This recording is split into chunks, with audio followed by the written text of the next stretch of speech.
See for yourself, he's having a real ball. I suppose he wouldn't be interested in talking to a Thomas Dexter on the phone?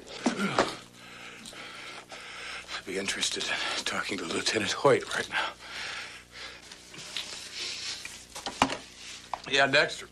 I'm sorry to bother you, Houston, but it seems I've painted myself into a corner, and I need your help. So you're not still betting the phonies, are you? I don't have time to talk to you about it right now. I'm kind of desperate. Well, look, you still got the art display on the water near my beach house? You gotta come right now, Houston. Please. Tom, what's going on out there?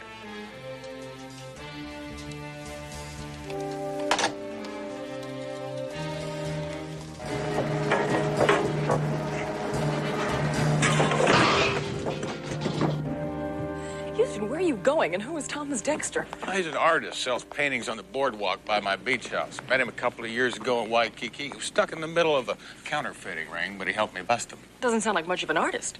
Good artist, CJ. He's just a better forger. That still doesn't tell me where you're going. I'm going to talk to the man, CJ. Why don't you finish my workout for me?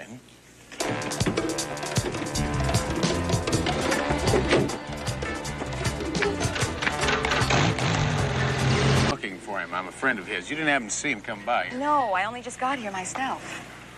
I suppose this was his display. I think he was a better con artist than artist. Sounds like you know him. Only in passing. You see, I have this painting of a crying clown, and Mr. Dexter was going to frame it for me. I was supposed to pick it up today, but, well, I think his running away speaks for itself. Well, I wouldn't jump to conclusions so quick, Miss, Oh, Daphne DeLauder. Houston, Matt Houston. Yeah, Tom gave me a call, sounded upset, came down here, there was another man chasing him. Well, tell me, why would Dexter call you? Besides being a friend, I'm a private investigator. Oh, how convenient. It looks like I'll be needing one. Must be a very valuable painting. No, not really. Except, of course, to me. Mr. Houston, it really is very important that I get it back as soon as I can. See, I'll tell you what, now, I have to get out of these clothes. Why don't we talk about it? Now, my beach house is not very far from here. I suppose you have etchings there. Hmm? No, I have coffee there. Maybe we could talk this out over a cup, huh?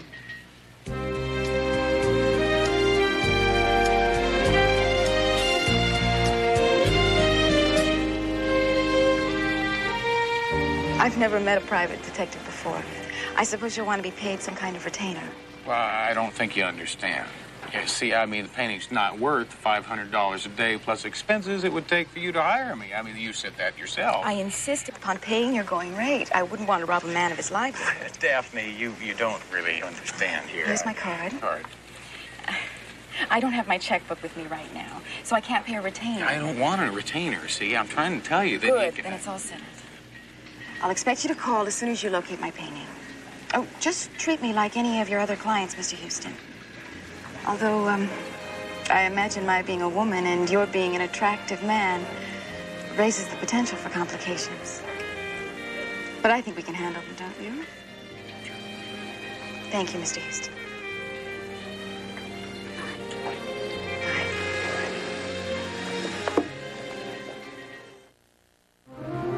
Houston, there is nothing on Thomas Dexter, not even a social security number. Now, Dexter's got more names than a phone book. I'm confused, Houston. Is he a terrific guy or is he a hustler? A little both, CJ. He's like anybody with a lot of talent, but I don't understand why he would swindle a pretty girl out of her keepsakes. I don't understand why he would try and run away from me. Well, I don't think you're going to get the chance to find out. We have definitely come to a dead end, and we do have other cases. You know what Daphne did? Hire me to find her painting. Mm-hmm. Why do I get the feeling there's a lot more of Daphne in this than business? Well, it's because you have a very active imagination, CJ. I'm going to burn up a little shoe leather and see if I can find Dexter. I'm going to start with some art galleries. Well, I mean, a little culture never hurt anybody, huh?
CJ, it's me again. Listen, have you heard anything from Dexter?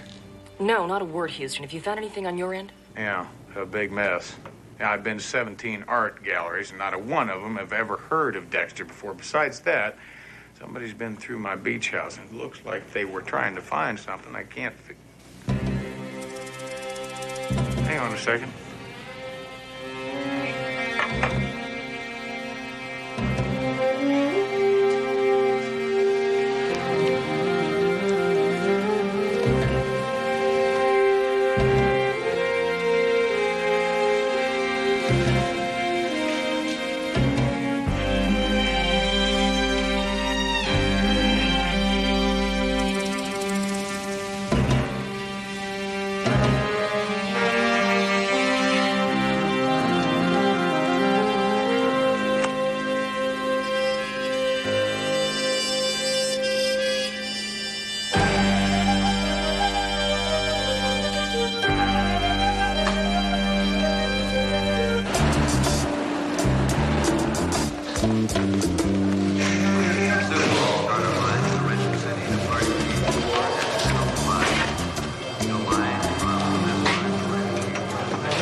Answering service. Mr. Lauder's not available right now, but can we take your message and have her get back to you? Yeah, listen, my name's Matt Houston. I'm working for Daphne. Could you please tell...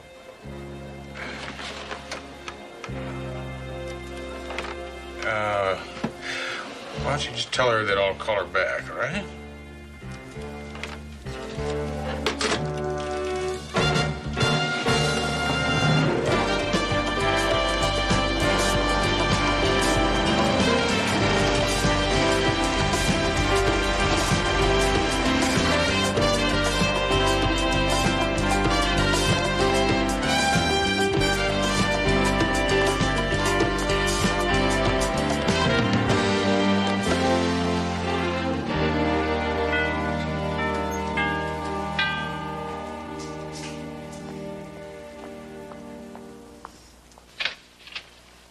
Daphne. We heard you drive up. Please, come in. However, did you find me? I called your answering service. But they told you I was here at Mr. Van Poolen's? They never should have. Well, it doesn't matter. If you've come about the crying clown, I already know everything. You do? Mm-hmm. You're here to say I told you so. Because when I got home today, I found Thomas Dexter waiting for me, and just like you said, he returned my painting. You talked to Thomas Dexter this afternoon. Not more than an hour ago. Matt, look, I really do appreciate all the trouble you've gone to on my behalf in looking for my painting, and, well, I hope that this doesn't mean I won't be seeing you again. Mr. Lauder, sorry to keep you waiting. I trust that this is the amount we agreed upon. Yes, thank you. Mr. Van Poolen, I'd like you to meet my Matt friend. Houston. Yeah, I've read quite a bit about you, sir. I mean, cold, steel, big game safaris. It's a pleasure to make your acquaintance. If you'll both excuse me for just a moment, please.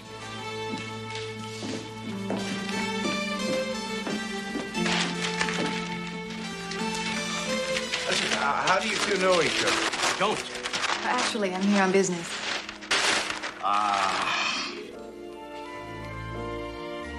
That's why it's so lucky that Mr. Dexter returned the painting. Because, as you can see, Mr. Van Poolen has just purchased it.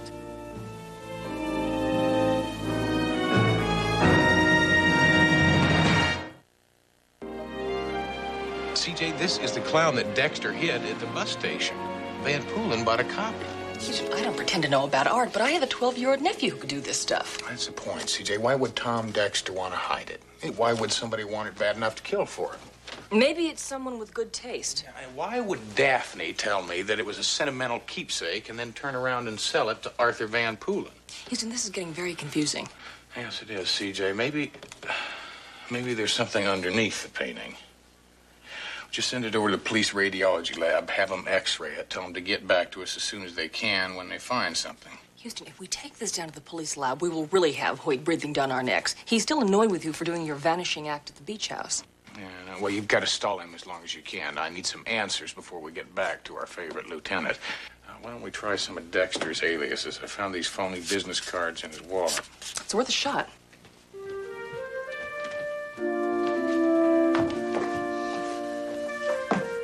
Try Pierre Bordeaux.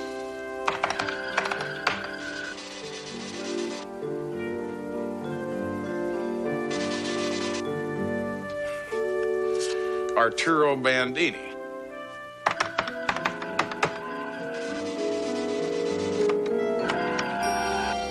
Touchdown. Bandini, Arturo, a one-man show who was reviewed by the newspaper last month. This fellow's alter ego is a pop art imitator who thinks of himself as a genius. Where was the show?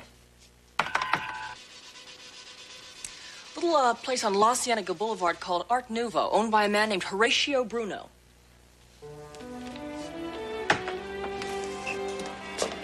Bandini. Arturo Bandini, the noted conceptual fraudist. I'm familiar with his work, yes. He was a fifth-rate painter of third-rate paintings. Was. Dead. Bandini? Dexter. Arturo Bandini was but one alias of a charlatan named Thomas C. Dexter. Minor talent with a major ego. He died last night under apparent unfortunate circumstances, if we can believe the news reports.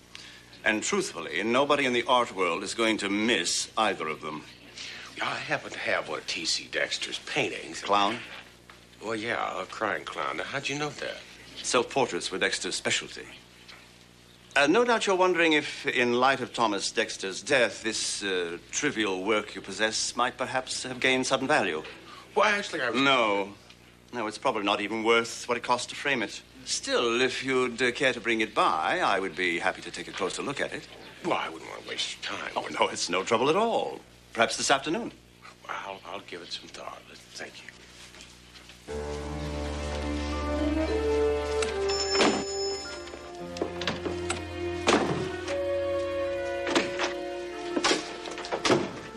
He has the painting.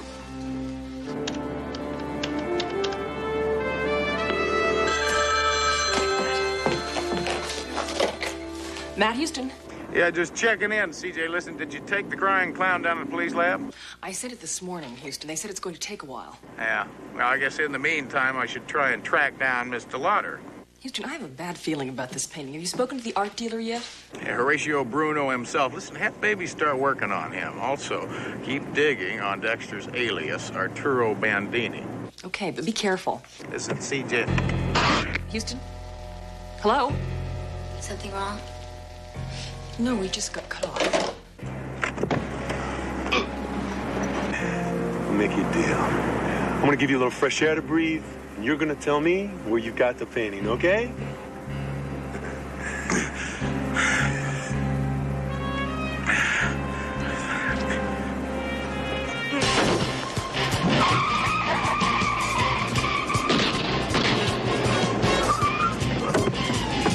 Go, baby, go!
Sorry I can't be of more assistance, but Daphne the Lauder is not really what you would call a good friend. She's just someone with whom I've done a bit of business. Art business? Well, I dabble in collecting. I like to hunt things down, so to speak, for the sport. That's why I use bow and arrow. Gives the prey a sporting chance. I generally get them, though. I get whatever I want. And you wanted Daphne's crying clown, right? Well, it's really Dexter's clown, isn't it? I fell in love with it the moment I saw it at an art show. Tried to buy it right then, but Dexter suggested I speak with his rep, Daphne. Dexter is a really fine artist, isn't he? He's dead. I'm sorry to hear that. Somebody killed him yesterday afternoon. And you think that Miss Daphne had something to do with that? Do you? Just what is it you're hunting, Mr. Houston? Well, nothing really exotic. You don't mind. Oh, sorry. Be my guest. Well, actually, I'm just hunting your average everyday murder. Yeah, and I tell you something. When I find him, you'll probably be the first to know. Have a nice day, huh?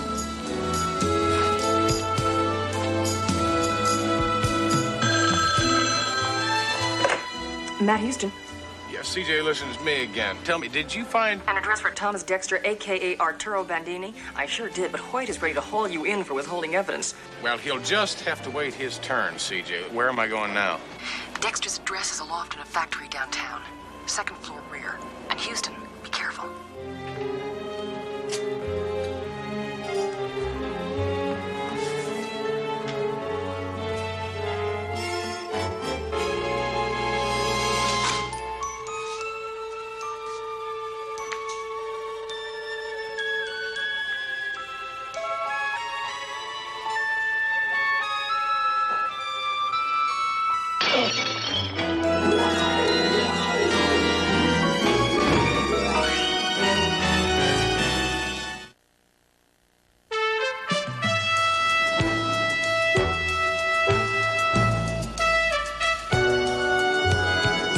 Houston? Mr. Houston. Oh, thank God you're all right. I'm so sorry I hit you. Yeah, so am I. Daphne, what are you doing here? I was Dexter's rep, and I didn't know where else to hide. You see, I thought you were Arthur Van Poolen or someone sent by him. I think he's trying to kill me. You will help me, won't you, Mr. Houston? First things first, Daphne, you lied to me. You're right. I lied. I didn't really want to, but I was afraid if you knew the truth, you wouldn't want to help me. You see, it's just the littlest bit illegal. You and Dexter were selling bogus art, weren't you? They're under the clowns. The forgeries, I mean. Bring one down with you and I'll show you what I'm talking about.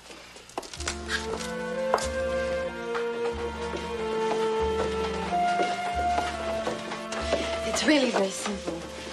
I go to Europe and pretend to hunt down masterpieces for private collectors. While Dexter stays here and paints the counterfeits. Well, putting a painting over a painting is a very common way of smuggling rare art into this country. So, none of our buyers ever thought twice about it. I can imagine putting a cover over a counterfeit and then one of his clowns over that would give you lots of time to get away with your money before the clients had a good opportunity to look at their merchandise. I must think I am terrible. Arthur Van Poolen does. That's why I know he wants to kill me. You see, he thought he was getting a Gauguin. And then when Thomas vanished, I had to sell him a clown with nothing underneath it. So he killed Dexter, and now Daphne, just wait a minute, all right? Now, Dexter was dead before you sold the painting to Van Poolen. He couldn't have known it was a fake. Well, then why? Is it possible that it's a real Gauguin? Well, it's possible, yes. I mean, that would explain why Dexter tried so hard to hide it and why someone wants it bad enough to kill for it. What have I gotten myself into? I didn't have any idea, Houston. You've got to believe me. I don't have anyone else I can turn to. Now, you just relax. I'm not going to let anybody hurt you. Oh, Houston, what are we going to do? Well, first I'm going to get you out of here someplace where I can keep an eye on you. You don't have to do this, you know. Well, you're my client, remember? Oh.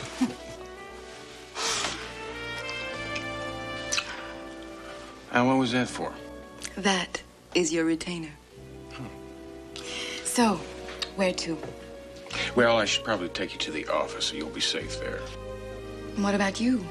Well, I'm going to try and get Dan Poulin off your back. If, in fact, he's the one that's on your back, then I'm going to find out who killed Dexter and why. Come on.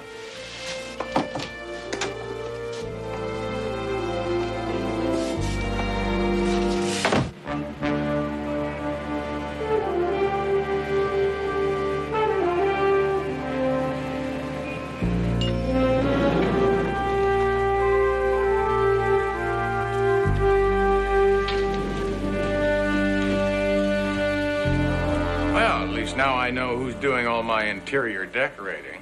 And I must say, I don't care much for the style. Imagine my surprise to find your office in such disarray. Where's Chris? I believe there was a prank call concerning you. Something about a hospital and an accident. Daphne Delata, this is Horatio Bruno. How do you do, Mr. Bruno? I'm here to see the Dexter clown. You have it? I thought you told me it was worthless. I said I suspected as much. However, if I could see it. Well, obviously it's not here, but that's kind of dumb. You know that, don't And where you? is it? Mr. Houston, I'm prepared to buy the Dexter clown, if you do indeed have it in your possession. Would $50,000 seem fair? $100,000? That's an awful lot of money to pay for a third-rate painting by a fifth-rate painter, isn't it? I find that the memory of Dexter lingers, and I would like to have one of his paintings for posterity. Surely you understand. No, I don't understand, Bruno.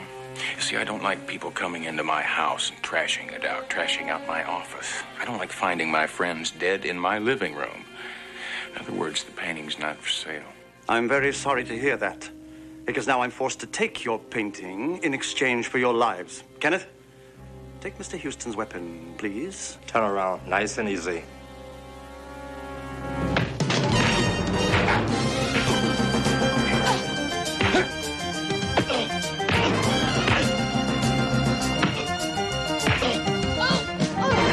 Let's try that again, Mr. Houston. Please give your gun to Kenneth. I grow impatient. Yeah, look, I'll have to take you the painting, all right? My car and Harold are waiting outside. You remember Harold, don't you?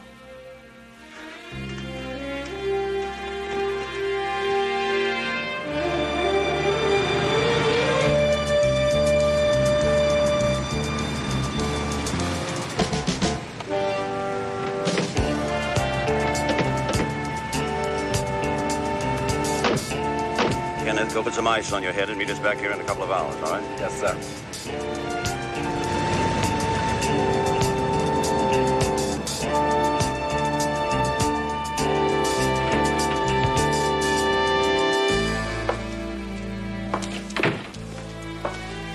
Well, I'll tell you, it's one of these. A pointless stall, sir, because I promise you we will strip these one by one until we find it. This is going to take all day. Not quite. But I think we should take these pictures a few at a time down to where we have more room. Persuade our friends to help us with these clowns, Harold.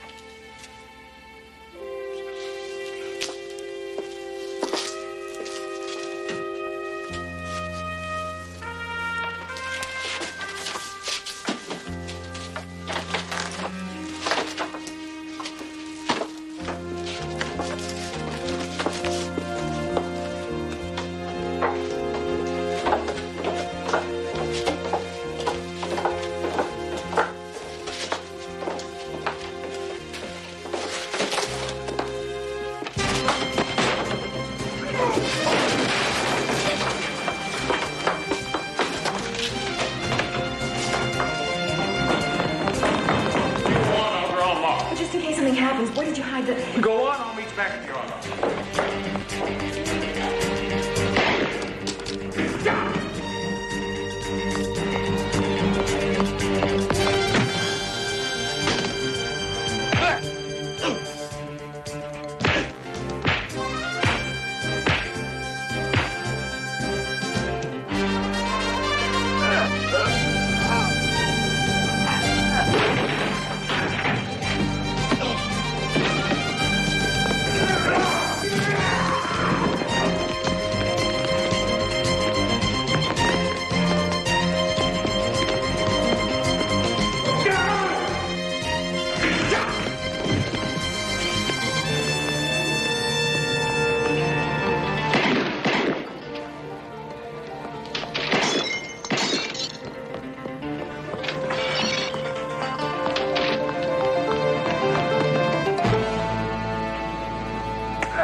think I'm getting close. I can tell by all the cuts and bruises you're collecting. Houston, why don't we just strip the painting ourselves and see what all the fuss is about? It's not time yet. See, first we have to use the painting for bait, set a trap. Need some help? I'd kind of like you to stay here, see if Daphne Delauder calls. Where are you going to be? I'm going hunting. I'll start with the king of the jungle.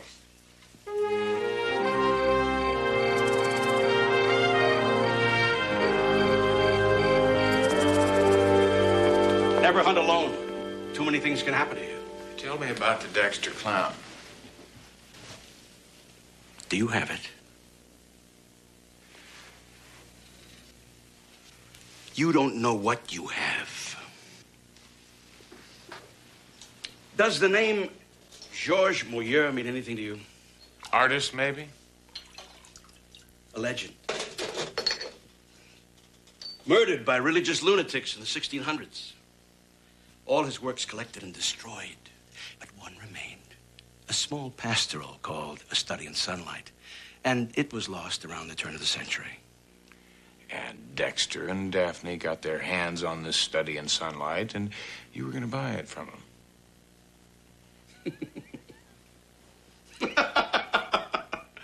Oh, you're quick. I like that. But it was always Dexter, never Daphne, so far as I know. You see, Dexter found the painting. He called me. I agreed to buy it, and he said that he would get it into the country. So Dexter painted a Gauguin over a masterpiece, and then one of his clowns over the phony Gauguin. A painting on a painting on a treasure.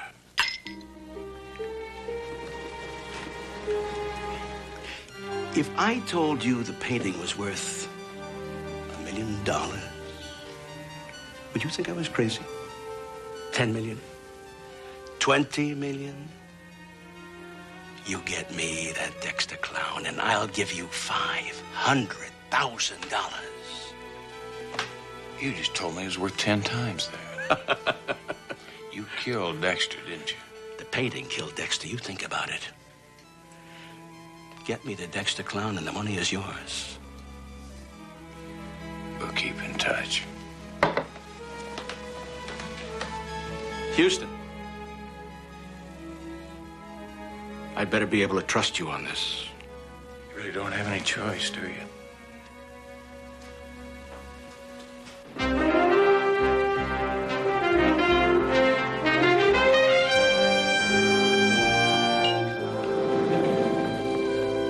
CJ?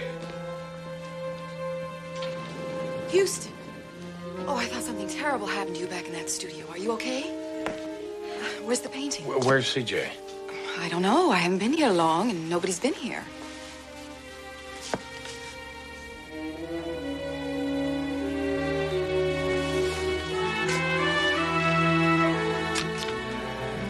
In exchange for the Dexter clown, I offer you the life of Miss Parsons. H. Bruno.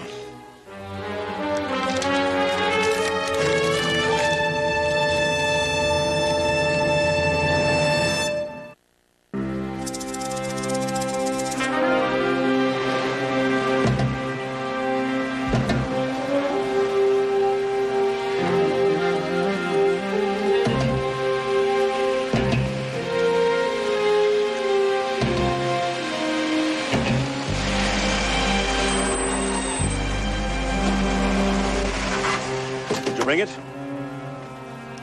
Where is she? In the car. Quite well. Now then, where's the Dexter clown? I don't have it. Wait just 1 minute. Do you place so little value on the life of your assistant, Harold? Now, hold on, fellas. Just slow down. I don't trust you or your assistant. I had Daphne go pick up the painting where I left it for safekeeping. She should be here any minute.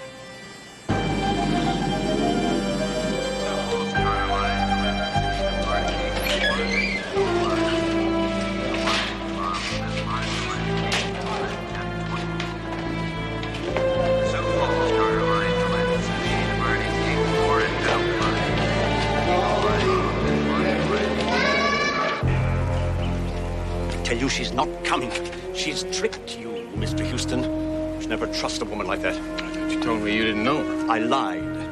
She once tried to sell me a blue period Picasso, only it was a little too pink. Dexter forger was colorblind. Not coming. There's a car coming.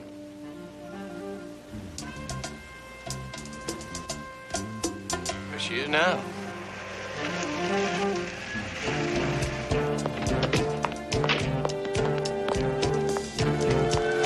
Well, it's about time. Let's go. Sir, there's another car coming up the road.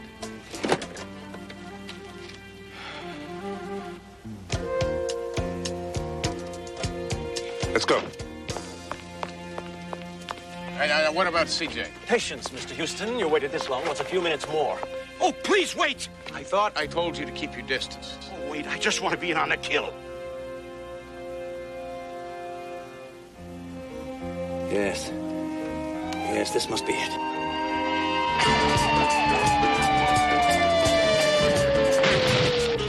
Get rid of him.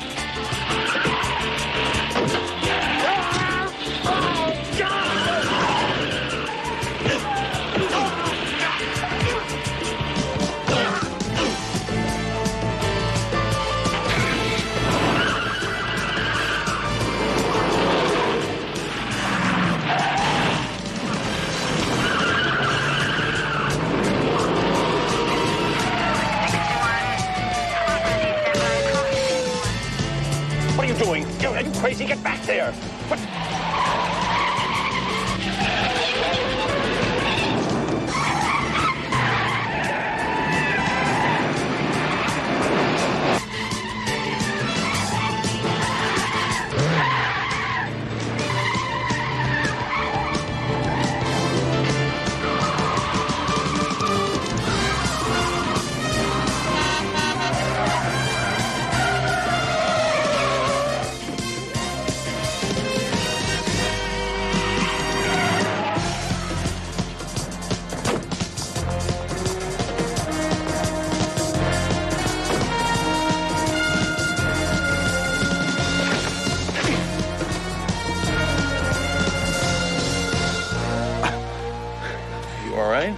Just a little shaken up.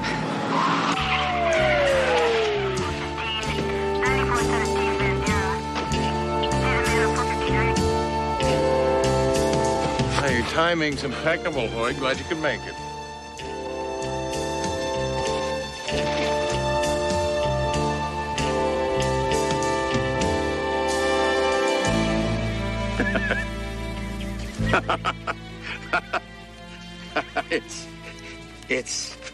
Yes. It's not a Gauguin. What does it matter? Dexter could have painted anything on it.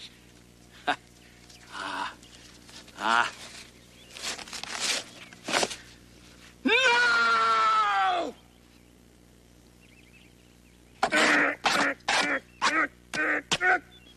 You're all nuts. Come on. Dexter lied. He never had it. He never had it. It's still out there.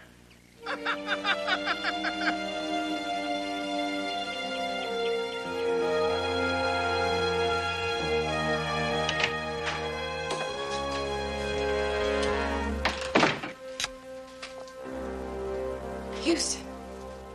You know, that was a real nice switch you pulled out there today. You know, Van Poolen still believes that the mole you're studying sunlight somewhere in Europe. Oh, he told you that story. It's fiction. There's no such thing as a mole studying sunlight. I made up the story for that greedy Van Poolen. Daphne, I had that painting x-rayed.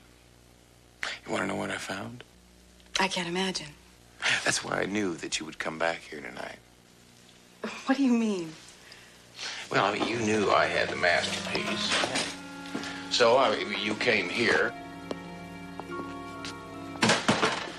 And then you hid it. And you brought a phony out to Bruno and me. You don't really think Yeah, that I know it for a fact, Daphne. See, I had Hoyt's men follow you all the way from the bus station back here. You know when Dexter called me? That was you he was afraid of, wasn't it? All right, Dexter was scared. He wanted to just give the Moliere to a museum after we found it. Can you imagine? And with Van Poolen ready to pay full price, I knew he was going to do something terribly stupid. So you killed him. It could be our secret. Could you trust me? I mean, you couldn't trust Dexter. You're different. Don't you see? This has just brought us together. That's all that really matters, isn't it?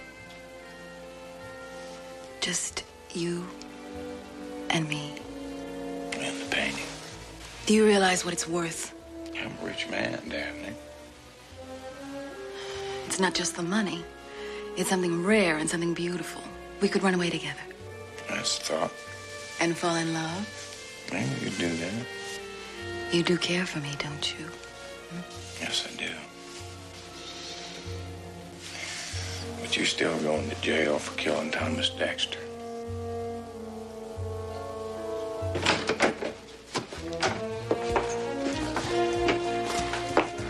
My time is getting better, huh? Yes, it is. Yes, it is.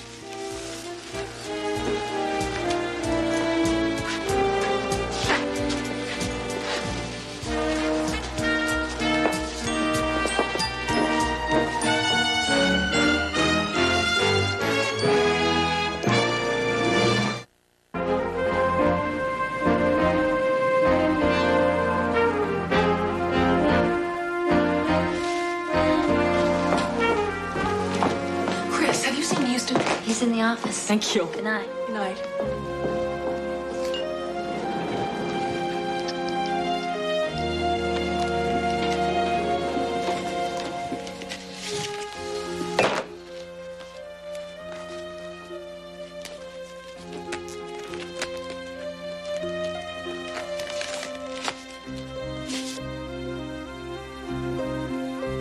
There's your Gauguin.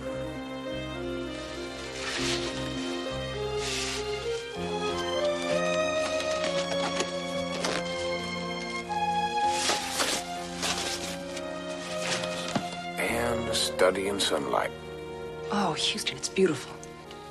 Yes, it is, CJ. But is it worth killing for? He wants me to take you there. How bad is he hurt? It doesn't look good.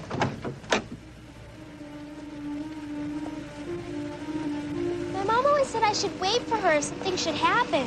Listen, I know exactly what you mean, and you're right. You should never get into a car with a stranger.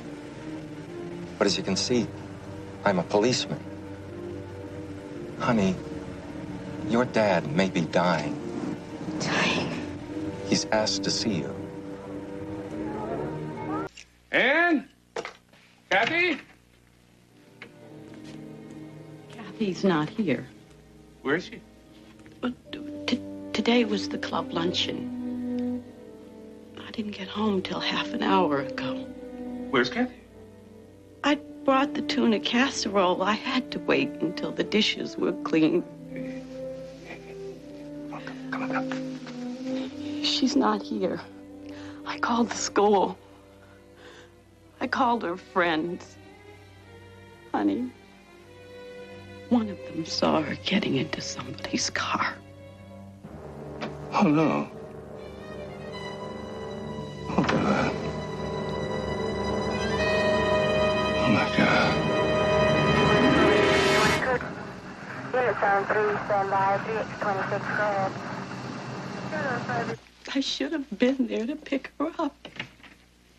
I always picked her up, but it was this luncheon, and she wanted to walk home. Hello, Molly. This is Mr. Hoyt, Kathy's father. Yes. Hi. Molly, Kathy didn't come home from school this afternoon, and I was just wondering if maybe...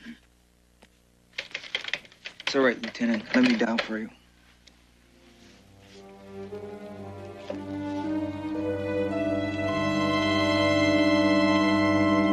We don't know that she's the third in a row. Billy, for crying out, what do you want the guy to do? Take an ad out in the newspaper? 3 kids picked off at schools letting out in the last 10 days. All from what we know, basically the same M.O. There's been no bodies. So far, no bodies. Yet.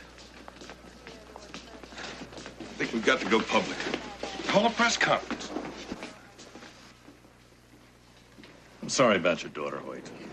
Look, I still don't see a pattern. For crying out loud, Billy. 3 kids in 10 days. Don't you understand? We go to the media now, and this one they'll say it's only because she's a cop's daughter.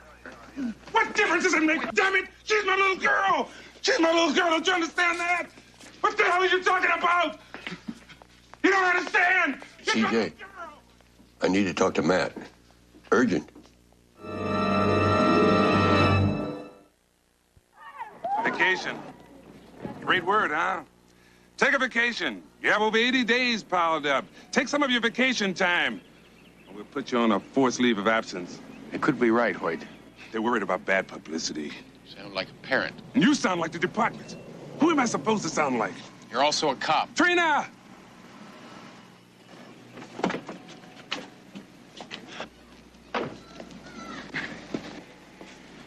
How's his wife? Not well, Houston. She thinks it's her fault. The doctor said she's heading right for a nervous breakdown. Oh, well, he's not far behind.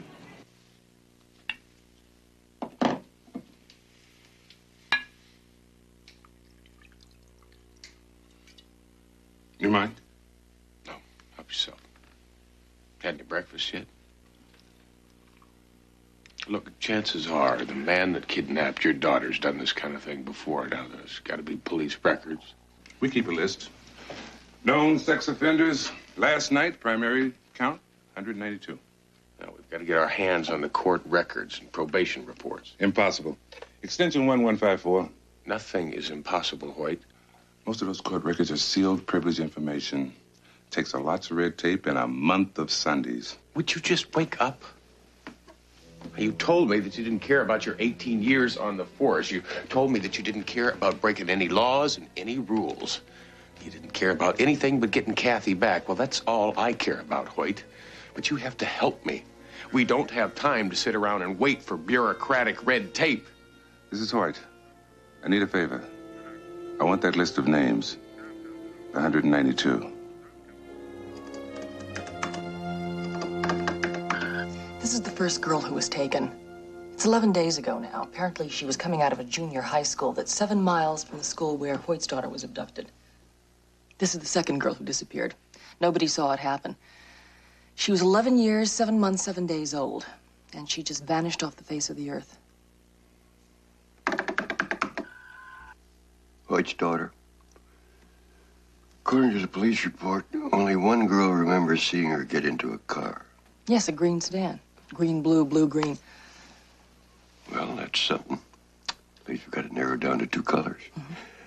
How do you feel about breaking into the Department of Motor Vehicles computer? And checking out the 192 names against their car registrations, seeing how many turn up green and blue? It's a long shot, but narrowed down the list. Maybe I can help. My ex works for the DMV. He's a supervisor in Oakland. Are you on good enough terms with him to ask a favor? A lot more than favors. He says I still have custody of his heart. What do you want from me? We need help. Somebody is kidnapping little girls. Your girl? My girl. But there are others, too. And there's no reason to believe that he'll stop at just 2 or 3. Young girl, huh? We are asking you to help us save lives. Cut through some red tape, save some time. What do I care? I'm a busy man, huh? My daughter's been kidnapped. Doesn't that mean anything to you? You don't give a damn about your daughter. I've got a daughter of my own, 16 years old, shacking up with some creep. Got hair coming down to his belly button. Some greasy, lousy. What the hell do I care about your kid? I'm gonna turn you in. I'm gonna report you, lieutenant in the police department trying to corrupt a public official. Osborne! Stay away from me!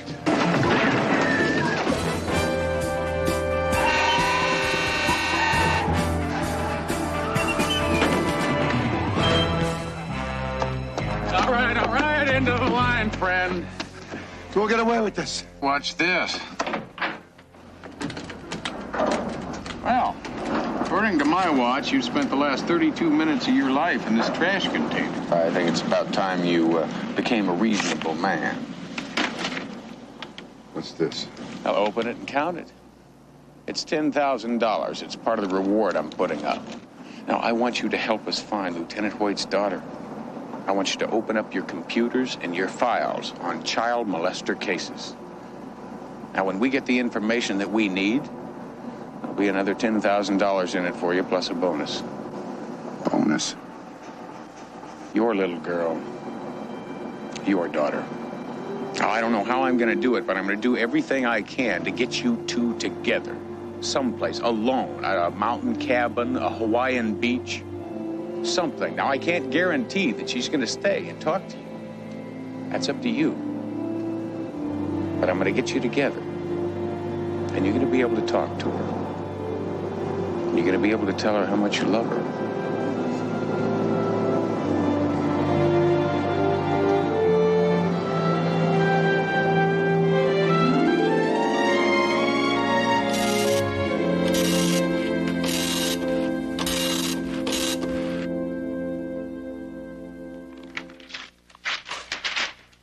Even Baby seems to be working harder. I can't believe Houston got a hold of these Hall of Justice files. I always told you since he was knee-high to a human, he could charm a polecat out of a tree. Well, if you're referring to the files, charm didn't have anything to do with it. Where'd we get all the mugshots? From Hoyt's friend, the one who originally came up with 192 names.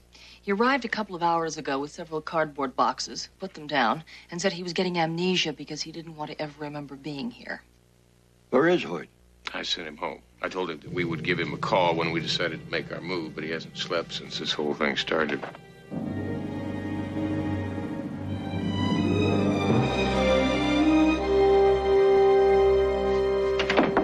Lieutenant. They found a grave. Kathy's? I don't know, sir.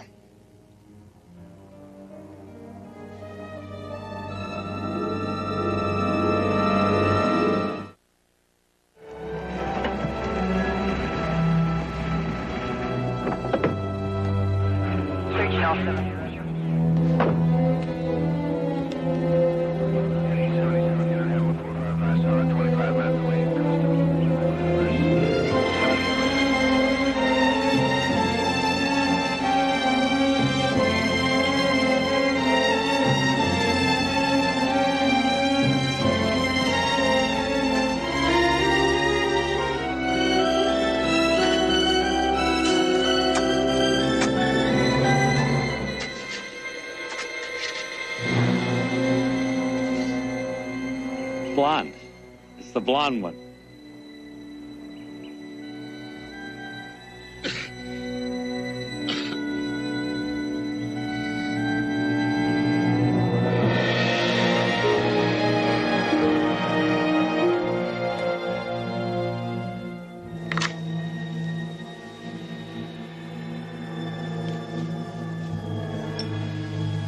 I didn't mean to kill her.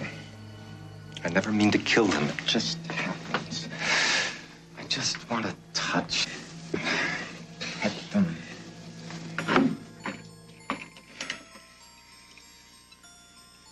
Now, you want me to turn myself into the police? I'm not going to do that. It's not fair. I didn't mean to hurt them. It's not fair, though. Now, put me away again. You don't know what that's like. You never had to stay there. You can come and go. They make me do things there. Live in little rooms. Other patients make fun out of me. I don't mean to kill them. It's not fair. I'm not gonna go back. Now, you said I was cured. It was because of you that they let me out. Now, you want to have me call the police and have them put me away again? I'm never going to let anybody lock me up again. Never. It's not fair. Never, never, never.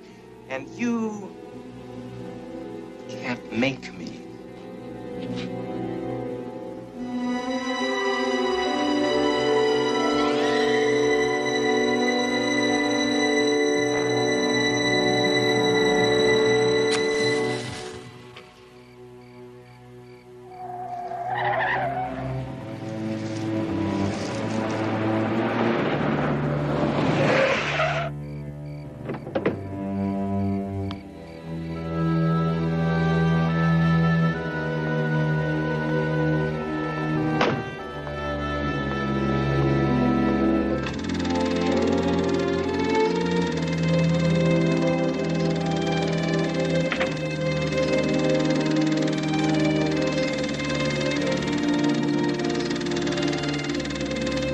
Michael.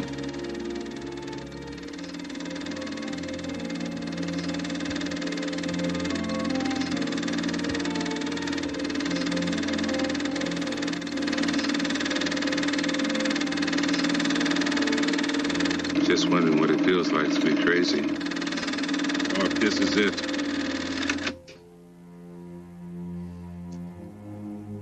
I saw them when they pulled that little girl out.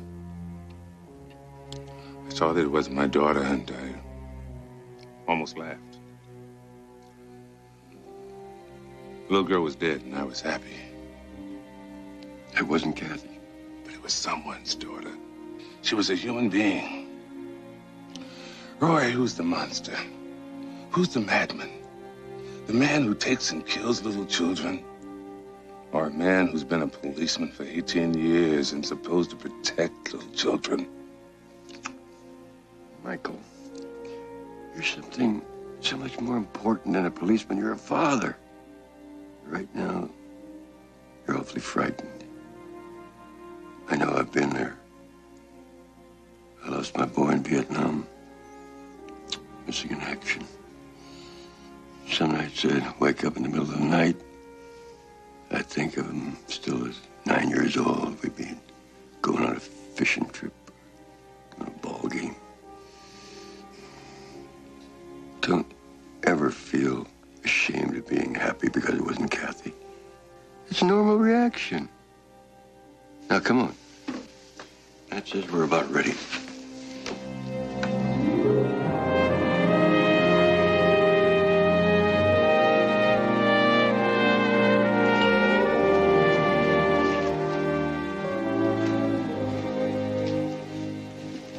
Looks like an office in search of a filing cabinet. Our day's work in a city of over 3 million people, we've got 192 names most likely to be involved. Out of 192, 11 are dead since their last graced a mugshot. That brings the number down to 181. 73 more are currently in prison or mental hospitals. Leaves us with 108, and that's when the big guessing game gets started here. Now, we already cross-checked those names with the Department of Motor Vehicles. They told us that 74 of them own automobiles. Yes, 11 are green, 13 are blue. 24 prime suspects. Yeah, I thought we'd split these up. Now, I want you two to stay here and keep feeding information into Baby and see what you come up with. And if these don't work, we can always get the... What's the matter?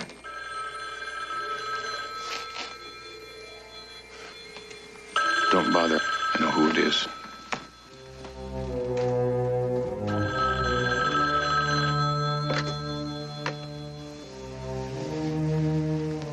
Nathaniel?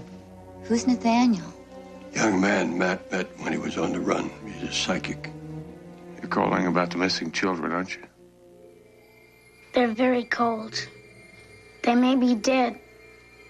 The man who did this. He pretends he likes to laugh. He dresses up and he pretends he likes to make children laugh. Anything else? The man who pretends he likes to laugh. He's going to kill you.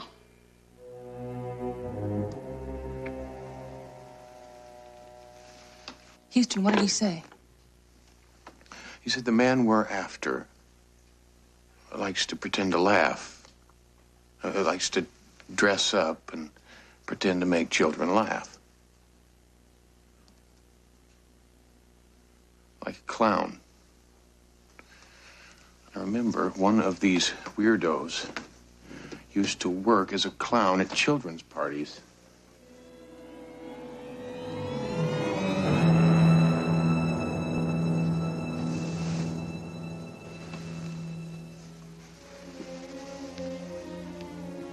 This is him. Address? Just his doctor's.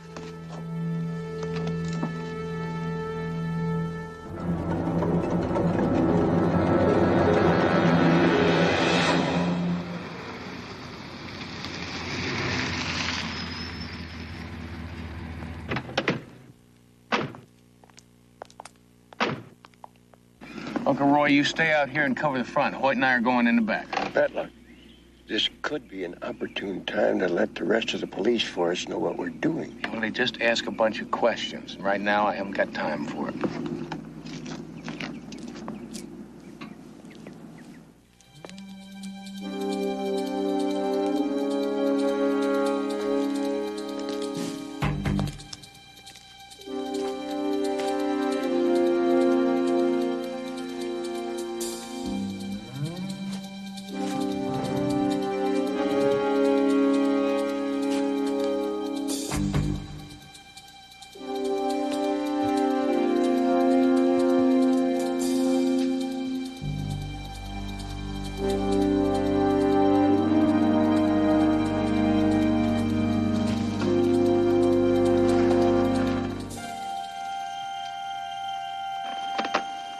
Kathy's.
Chopper just called in. They spotted him.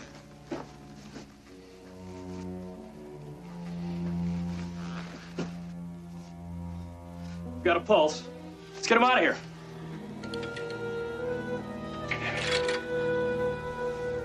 What are his chances? He's still leaking a lot of blood. He's my nephew.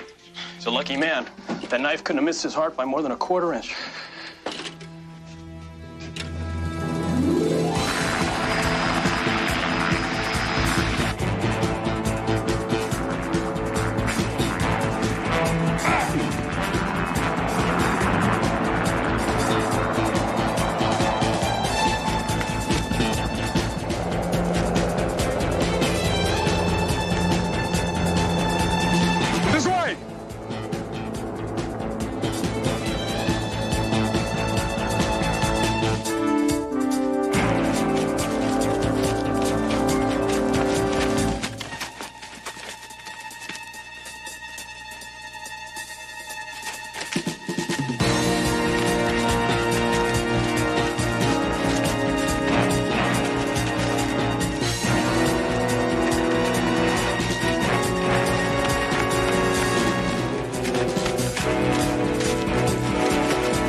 What are you gonna do, cop?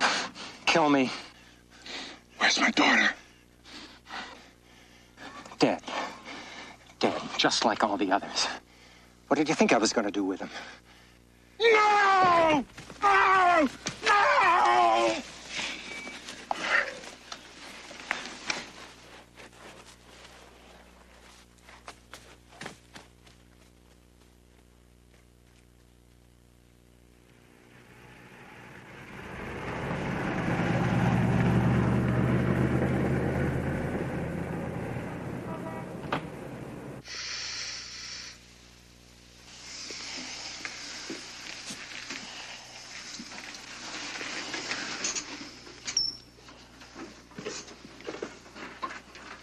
If he stays in bed for another week, there should be no problem.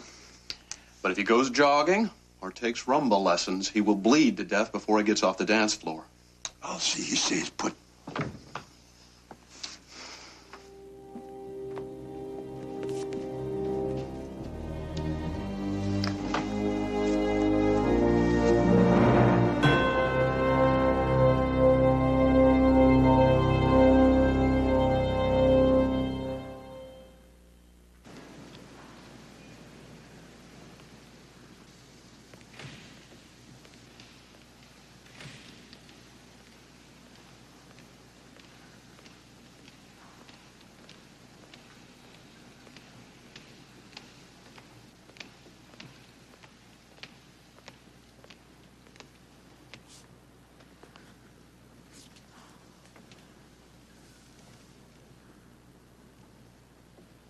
Matt's gonna be all right.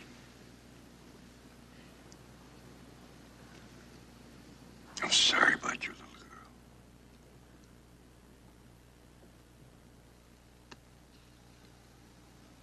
No. All my life I've been an outsider. Black. You folks got us outnumbered 9-1. That's not bad. Proud to be black. But you can see what I mean about being an outsider. Alone. If that wasn't bad enough, my folks didn't have sense enough to be poor. Father was an architect. Grew up right in the middle of a white neighborhood. Not even a Baptist. Mom was a Catholic. Who ever heard of a black kid being an altar boy? Oh, God, she was just a little girl. Why would anybody want to hurt her?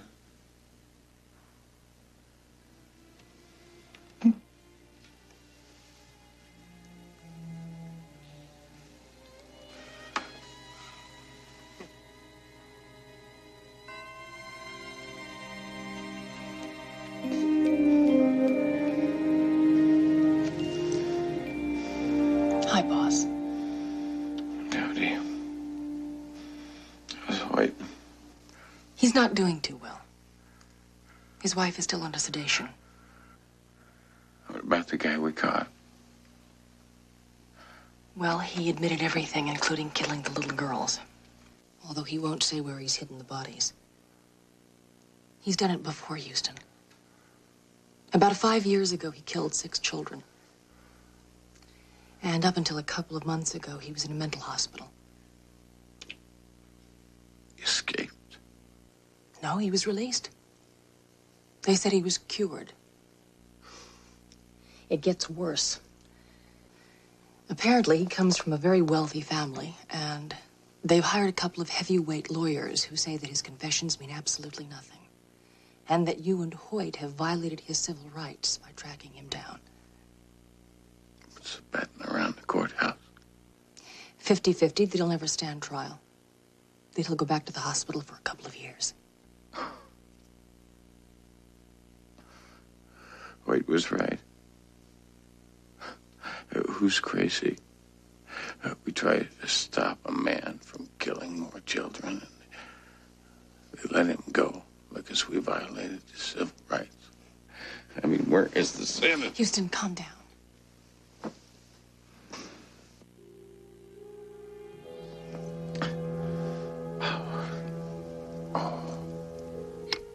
Nurse, Mr. Houston is bleeding again. Could you please send in a doctor right away? You gotta get a hold of Uncle Roy.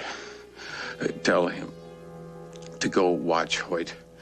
If he finds out that the man is gonna be set free, there's no telling what he might do. Mr. Houston, you're gonna have to lie back and be quiet. Sweetheart, you're gonna have to leave. Don't let Hoyt do it. You're being charged with the kidnap and murder of 3 girls. How are you going to plead? Well, as you can see, the suspect has chosen to remain silent in the face of our cameras. Ironically, it will be this very corridor tomorrow morning where the suspect, Caleb Martin, will be brought down again, this time on arraignment for charges of kidnap and murder. Charges which many people feel that, despite the body of evidence, will be thrown out because of possible illegal procedures used in his apprehension. I'm going to bed.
Please open here. On that one specific area. No, you can't. Please. Please go this way. Please. Small area. Try to cooperate. Would you please? Thank you. Get in closer. Would you please over here, please? Just confirm that. Don't go. No. Here.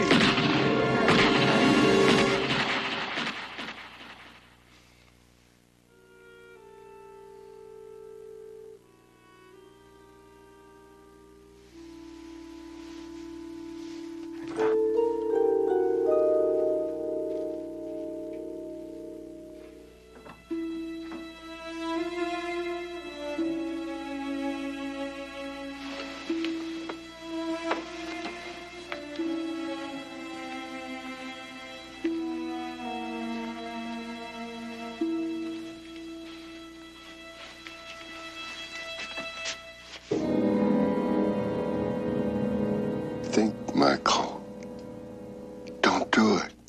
Don't make me use this, Roy. Just let me go.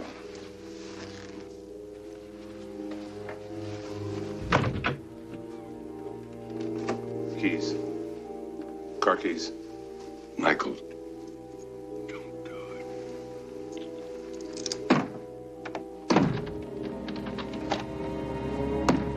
Michael, you can't do what you're gonna do. Get me out of here.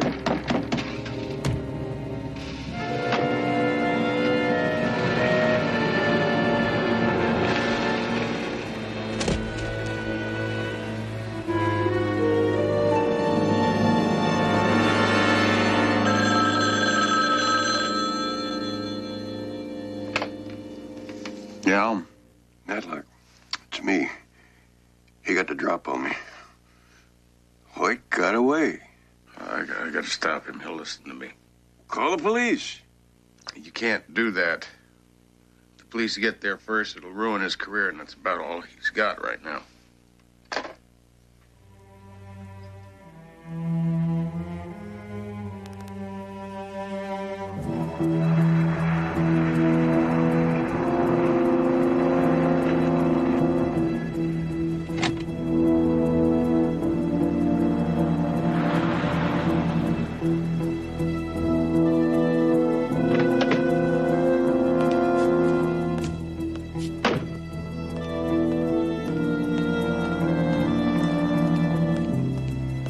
As you can see, with emotions running high, security is heavy here at the Hall of Justice, where this morning accused kidnapper and killer Caleb Martin will be arraigned. Now, everybody, including people inside the Hall of Justice, must pass through a metal detector.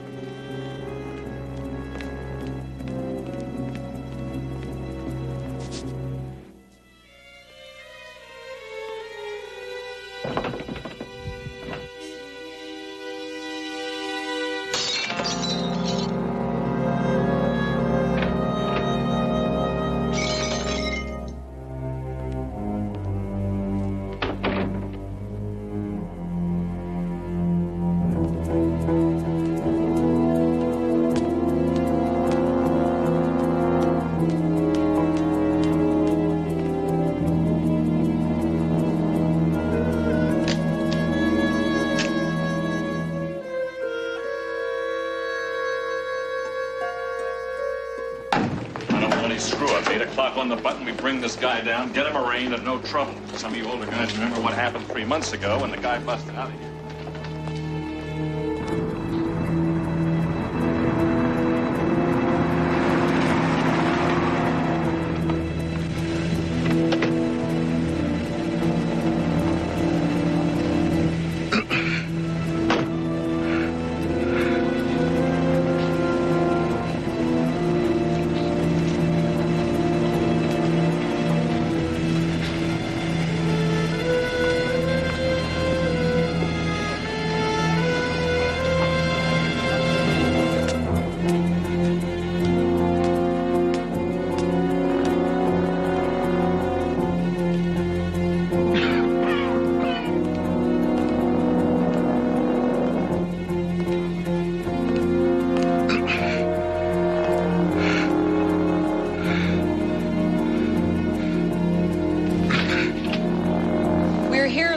Hall of Justice, where Caleb Martin, accused kidnapper and killer of 3 young girls, will be arraigned in just a few minutes.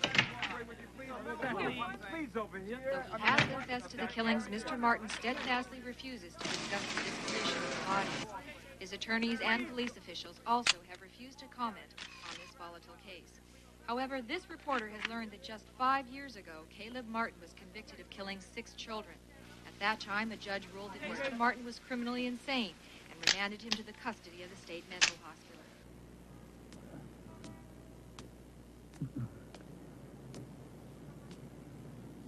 Then, 2 months ago, he was pronounced cured and returned to society. Soon, a wave of terror swept through our neighborhood schools and playgrounds. 3 girls now lie dead in its awful wake. Yet, legal experts have indicated that due to illegal procedures used in his apprehension, there is a good chance that Caleb Martin will once again be free to roam the streets of our city. Parents everywhere are outraged. This is Janet Oshima reporting live from the Hall of Justice. You shouldn't be here. I had to be here. You're bleeding. Not as badly as you are. You're not going to stop me. And he'll make a clean sweep. Kathy gone and you in prison. What's your wife gonna do, huh? You kidnapped and murdered my little girl. Now the chances are he's gonna get off. You devoted your whole life to the law, to making this world a better place. A better place for the children to grow up. You remember the day that your little girl became a Girl Scout? And she wrote that paper about the greatest man on earth, Hoyt. That was you. She was so proud of her daddy because he was a policeman. She knew that people called policemen bad names. People would spit on them. But she was proud of you. She was very proud. Because she knew you were fighting for her ideals. Here he comes now.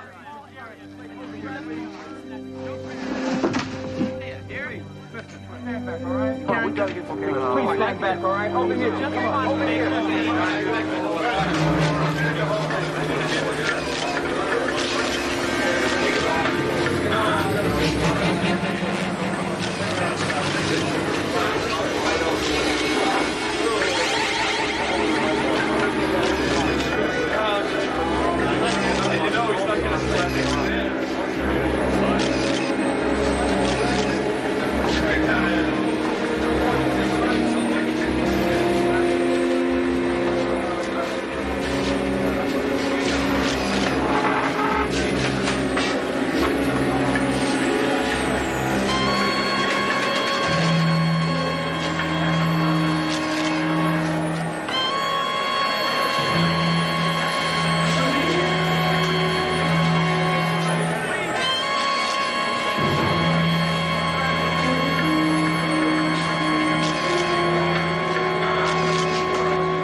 This is Lieutenant Hoyt. I need an ambulance. I'm in 310.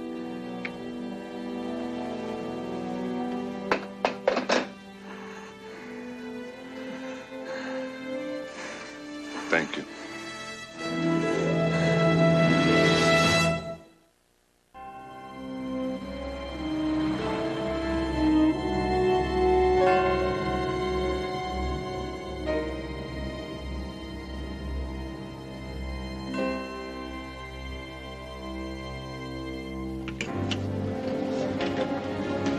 Mommy! Daddy! Kathy!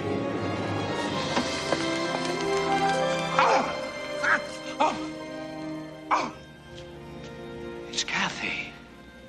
Over 100 volunteers combed the area where they found the first body. They were looking for graves. Instead, they found Kathy and the other little girl who was held, locked in a barn. She was dead, now she's alive. Kind of makes you feel good, doesn't it?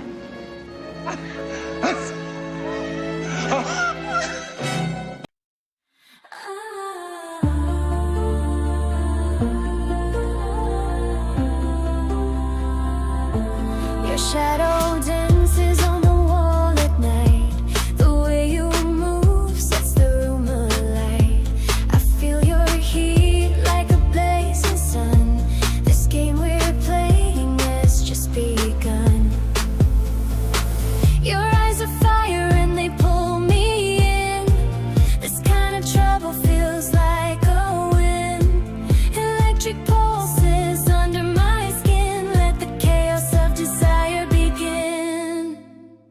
Velvet heat, I can't escape your touch. Carves out a dangerous shape. Every move you make, I fall.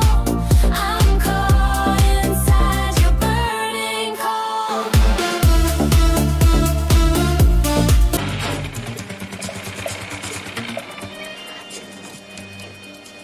It's right there in the brush. Good eye, Ian.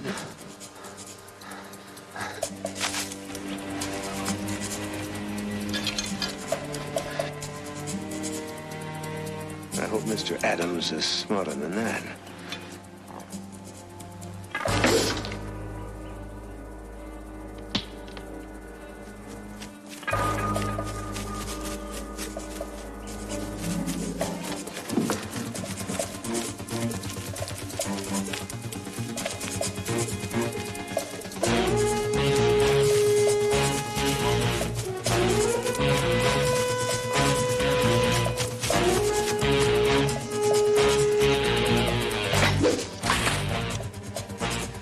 He's not only fast, he's lucky.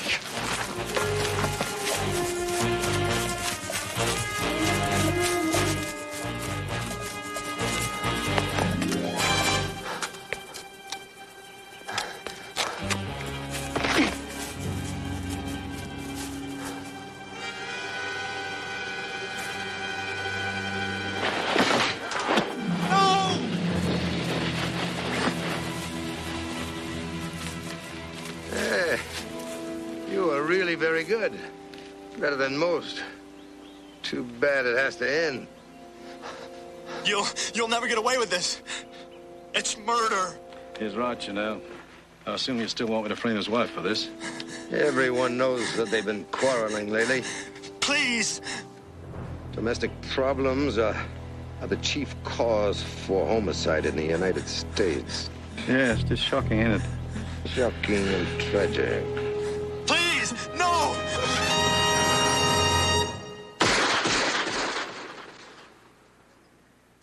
Nice backhand.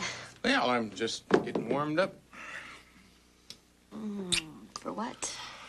Well, I thought maybe we'd work a little. I see you've got a court reserved for us.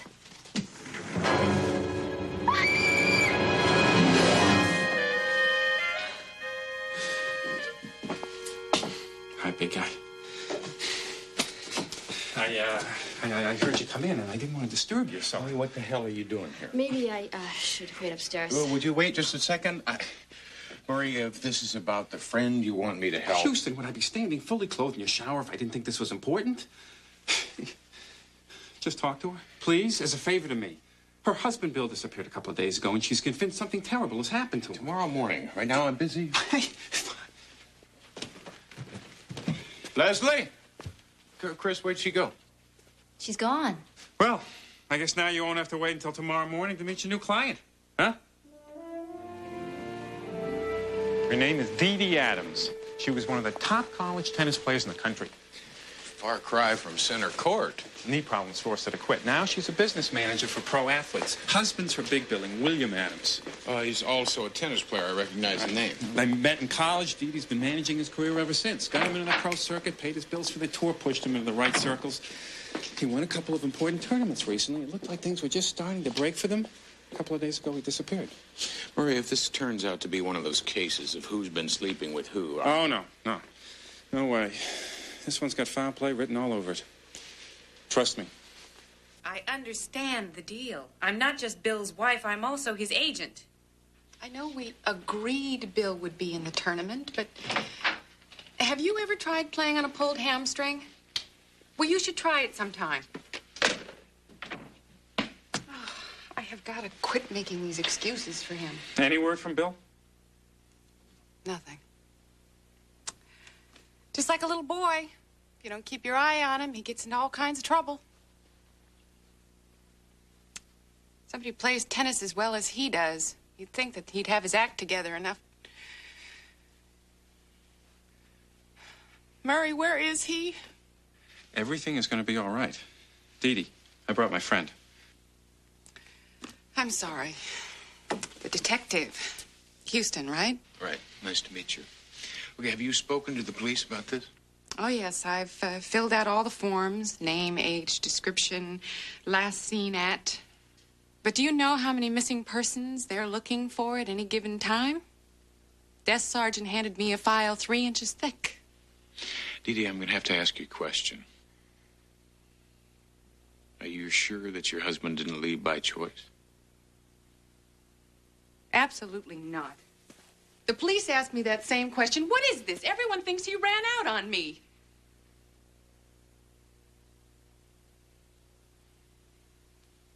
And Bill is not like that.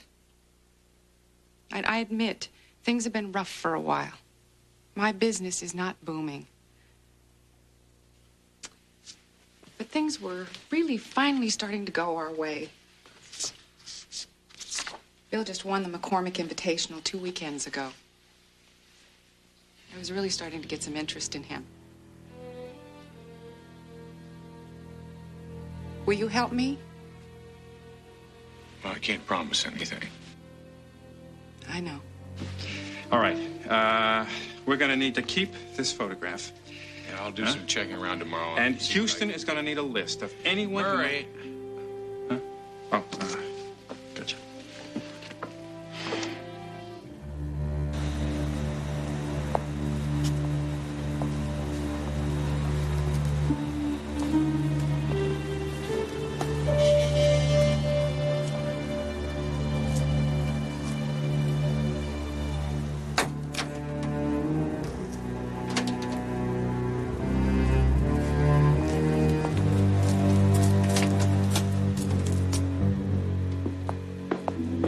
Start somewhere.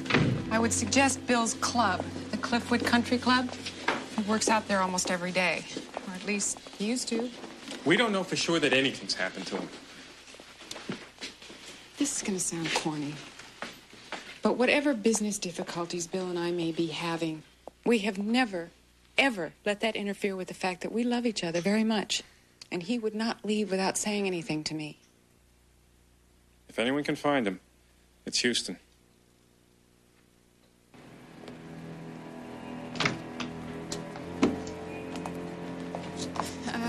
We haven't talked about how much this will cost. I'm not exactly flush right now. Well, let's just find him first, huh? Don't worry about him. You gonna be all right?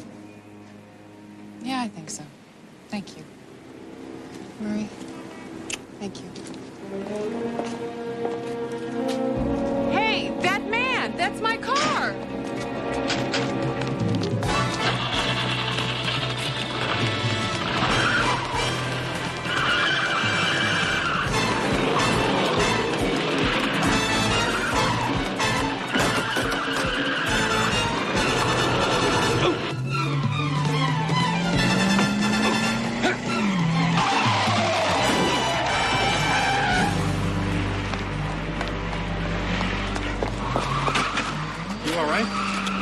think so.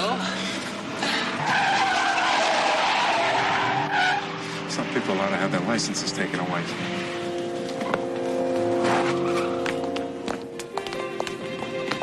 Edie, what's the matter?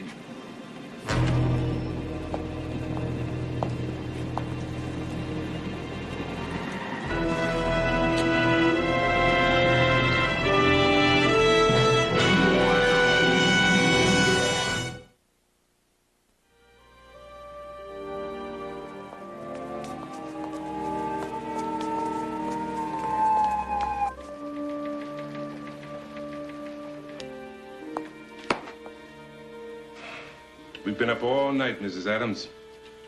You sure you want to take this lie detector's test? I do. Okay. I want you to lie to this next question just to set a pattern. Is your name Dee Dee Adams? No.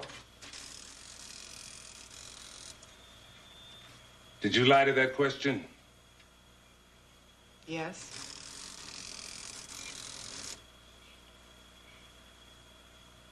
Did you kill your husband? No.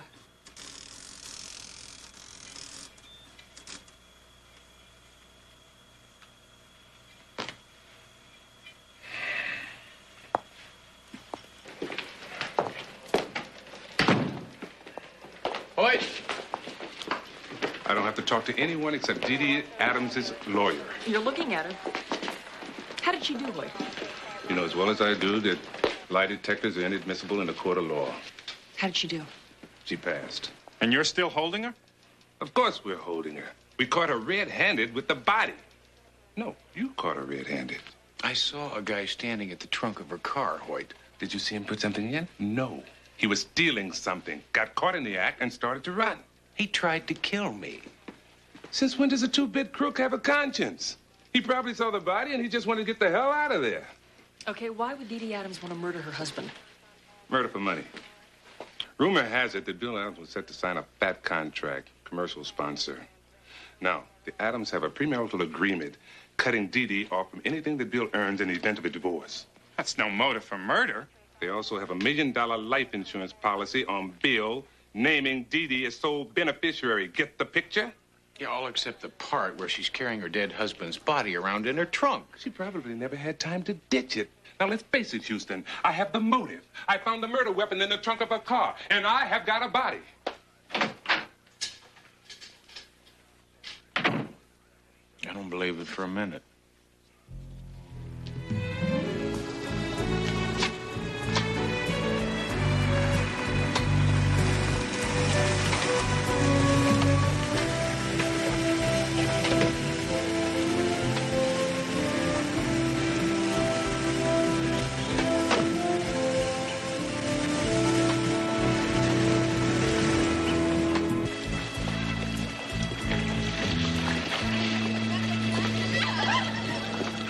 Are you through already?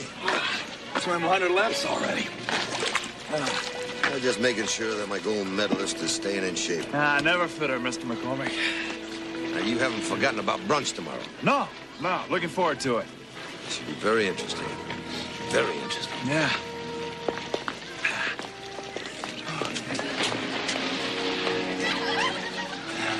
She's tied.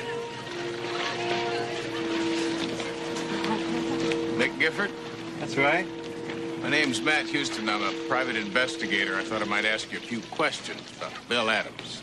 Club manager said that you two were friends. Yeah. Girls, you excuse me 1 second. I'll be right with you.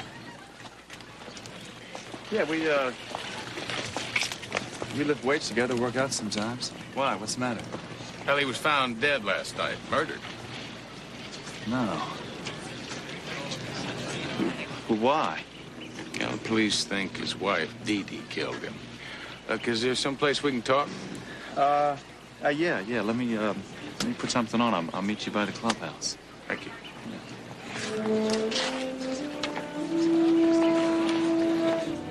Guess I'm not surprised they suspect Dee Dee. Are they having problems? Marcus Allen played football. Marital problems?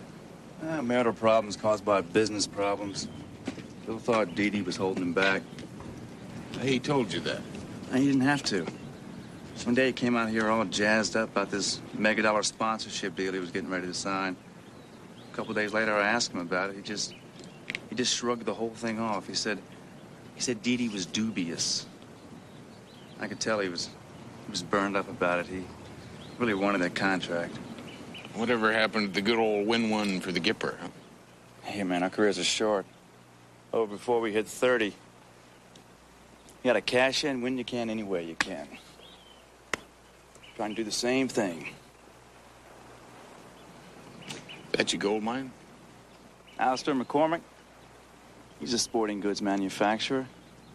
Now that I've won a couple of gold medals, it's just a matter of putting ink to one of his contracts and letting the money flow in. Is McCormick, isn't he the one who sponsored the last tennis tournament that Bill Adams won? That's right. He sponsors a lot of things. So it seems. Yeah. Wouldn't happen to know if he was the one that was trying to sign Bill. Bill wouldn't talk about it. He was afraid to jinx the deal.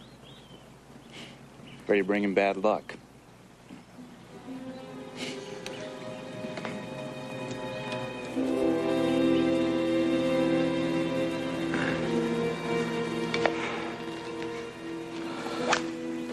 The man who's talking to Gifford is the same man I scraped off my van last night. He's a private detective named Houston.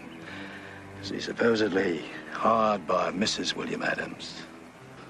I'm worried, Mr. McCormick. Athletes like Adams are so visible. At least the others, Unknown and marginally talented. And boring. Don't you understand? It's more exciting this way. It adds to the sport. And what about this Houston? If you've done your job properly, we have nothing to worry about. And I trust you're in preparation for Mr. Gifford's tragic accident. The staff has been told that they can have the day off. And you're going to dispose of the body in a most ingenious way. Houston has seen me, Mr. McCormick.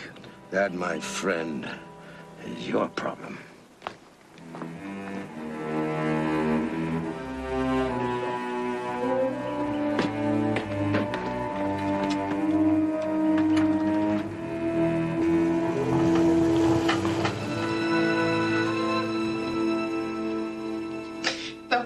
Is so stupid, really. And Bill wanted to sign every endorsement contract they stuck under his nose. I was just waiting for the right time for the best offer. Alistair McCormick owned one of the companies that tried to sign Bill, right? Yes. That is the crux of the entire argument. McCormick made Bill some token offer that was nowhere near the ones I'd already turned down. But Bill was so impatient. He wanted instant stardom, instant fame. Houston, what are you getting at? I'm not sure. It just seems like every time I turn around, McCormick's name pops up. I've got Uncle Roy working with Baby on it right now. You should see if you can postpone the arrangement. I thought that Uncle Roy had been working for the last couple of nights on something for some old friends of the company. He has been. Can't be any more tired than the rest of us. Oh.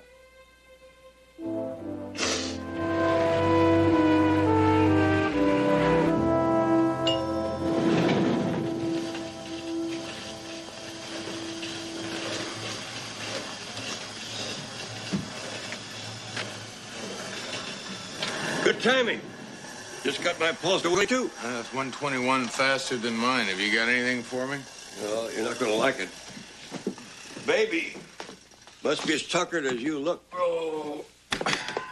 Belched up only the essentials on McCormick. Strictly PR stuff.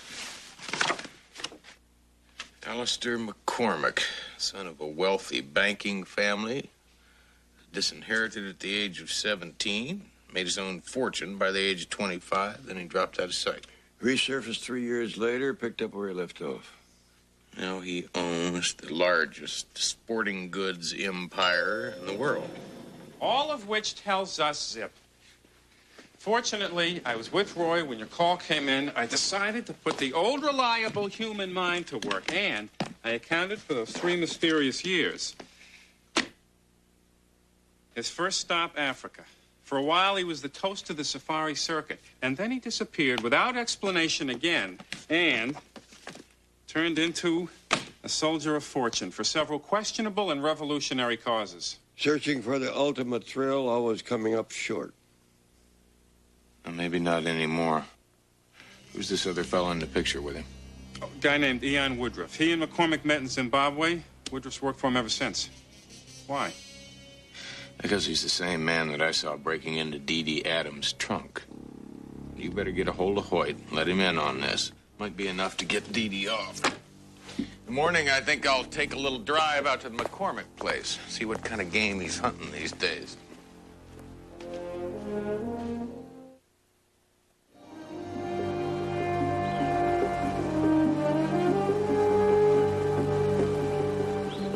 $75,000 a year. That's a lot of money just to endorse some swimming trunks. Nonsense.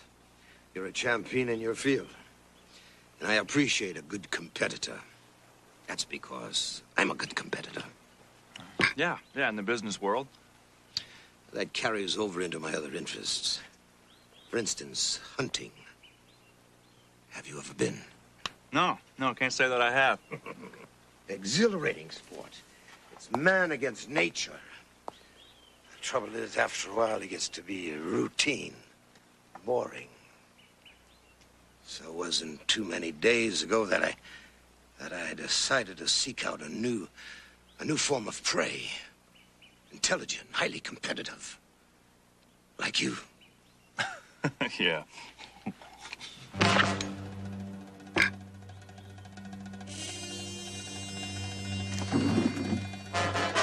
You're insane, man. You can't get away with this. Oh, yes, I can, Mr. Gifford. You see, unfortunately for you, your house is being burglarized at this very moment. And you'll be walking in on this trigger-happy felon. A tragic end to a very bright career. You wouldn't, man. Let's talk about this, all right? The hunt begins in 5 minutes, Mr. Gifford. I'd get moving if I were you.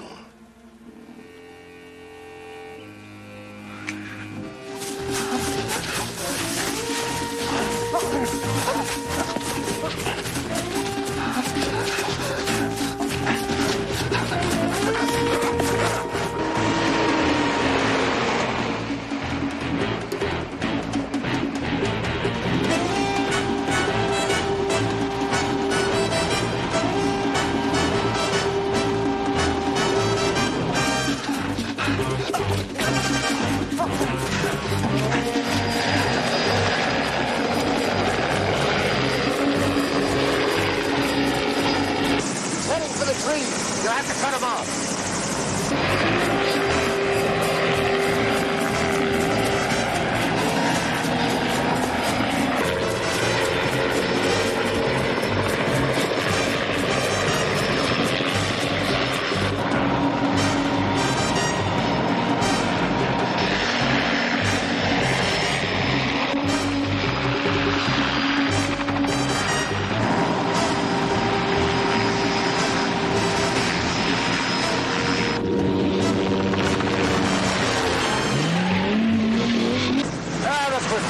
Private eye.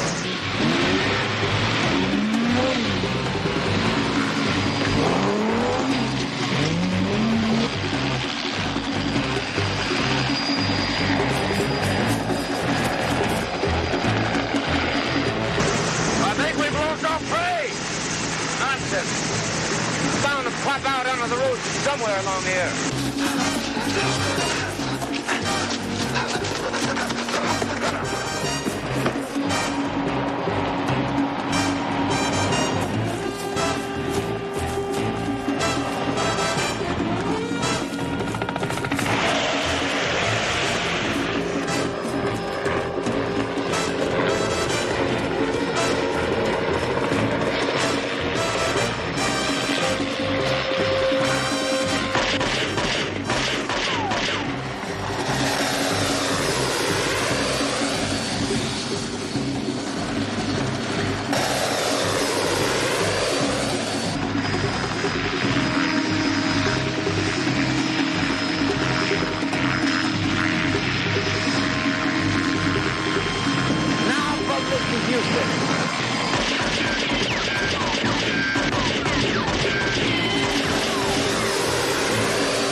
to the one. I simply baited the trap. You know that, Mr. Houston, you'll be a very challenging quarry. But he saw what happened. He'll call the police. He saw what happened, but not who. There's no way he can see in our faces. The police can do nothing. Well, you think Houston will come back? I'm sure of it. When he does, I'll be ready for him.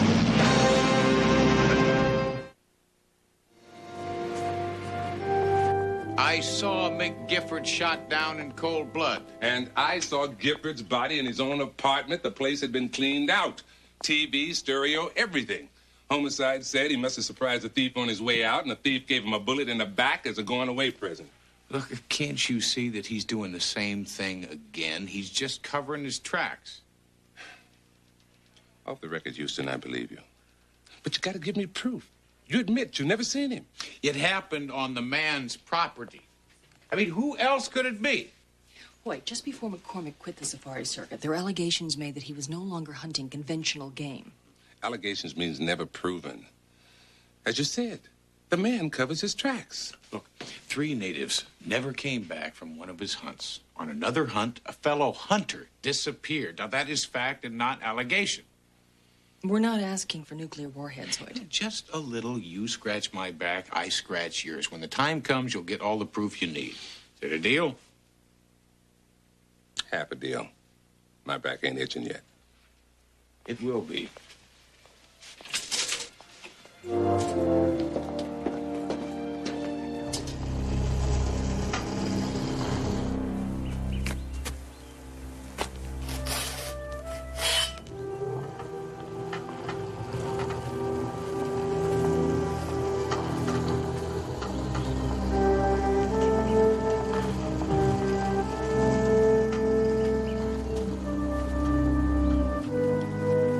That'll cost you a stroke.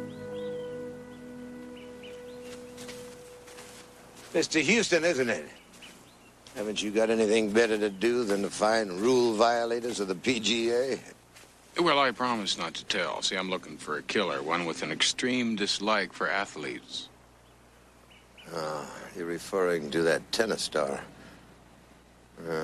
What's his name? Adams. He was the first. Mick Gifford was the second. You remember him. He was going to endorse some of your products. Heard about him on the radio. Tragic. We live in violent times. Murderous. Hurling accusations, Mr. Houston?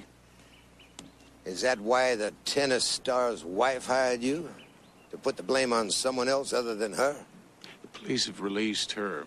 She hired me to find the killer. I believe I have. Yeah, good for you.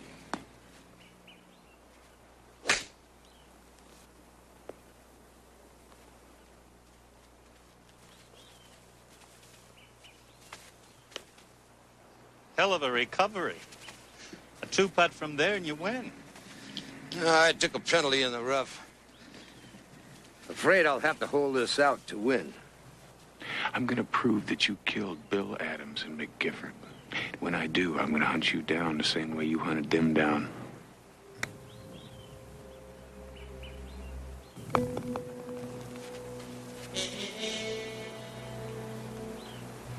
As misguided as you are, I like your style, Mr. Houston. I've got a few intimate friends that are stopping by at 6 for cocktails. Dinner jackets requested. I'd like for you to be there. Maybe I can convince you that you're on the wrong track. Not very private for such a delicate matter. I'll give you time. Promise. I'll see you at 6.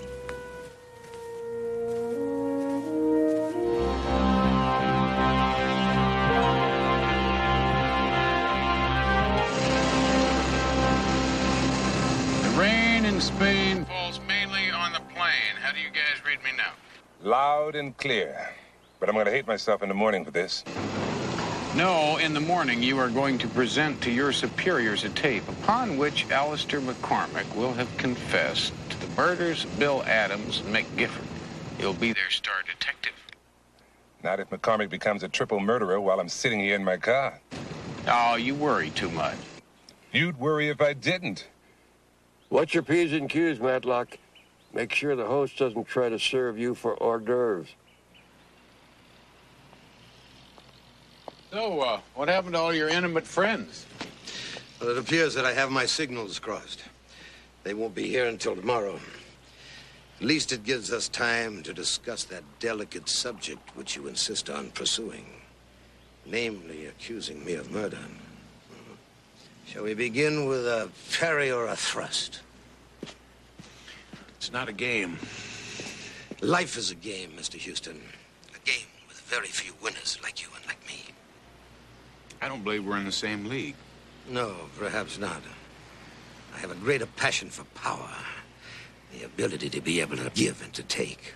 As in human life? Taking of a human life is the ultimate assertion of power. Sounds to me a lot more like cold-blooded murder. Darwin calls it survival of the fittest. This man's a raving lunatic. If that keeps him talking, we got all we need to prove it. Fittest being superior athletes that you lure up here by telling them that they can endorse your products? Apparently you're not going to be satisfied until I admit to having stalked and killed Mr. Adams and Mr. Gifford. Now, are you? That's for my ears only.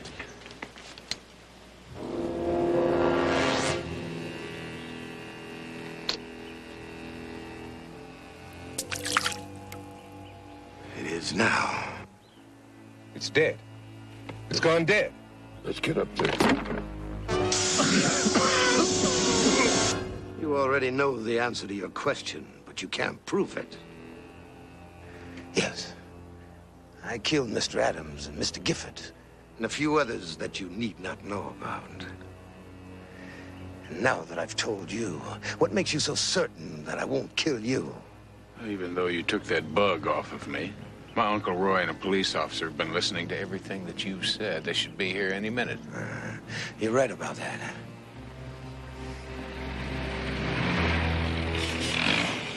As you can see, I've already dealt with that.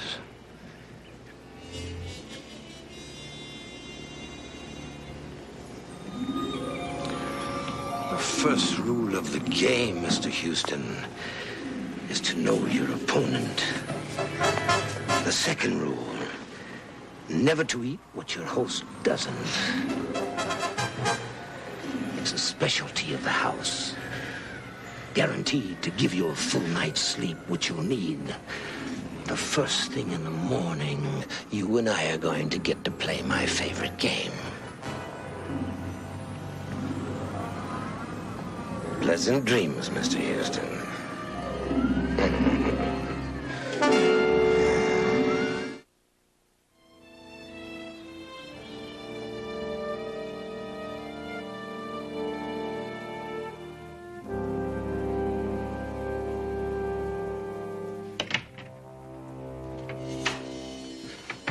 All right, rise and shine.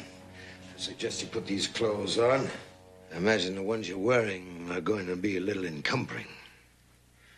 What did you do with Hoyt and my uncle?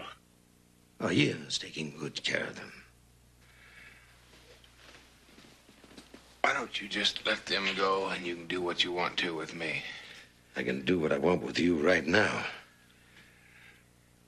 10 minutes. Is that enough of a head start?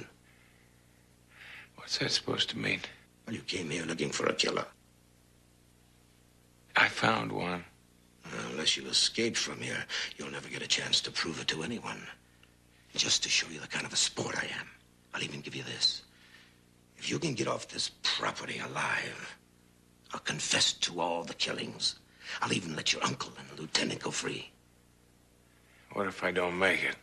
Well, then, I'll add you to my trophy collection, and I'll place both of them on either side of you. I hope you haven't lost those moves that won you the Heisman. It'd be a shame to make this a quick kill. Don't believe me, I won't disappoint you. Oh, good. Good boy.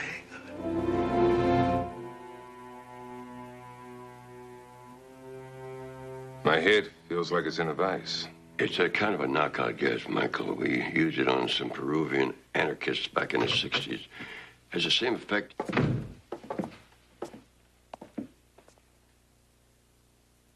Good, you're awake. You should have killed us while you had the chance. Well, you're not in a very menacing position, are you? What are you planning on doing with us now? Depends on how your nephew fares with Mr. McCormick.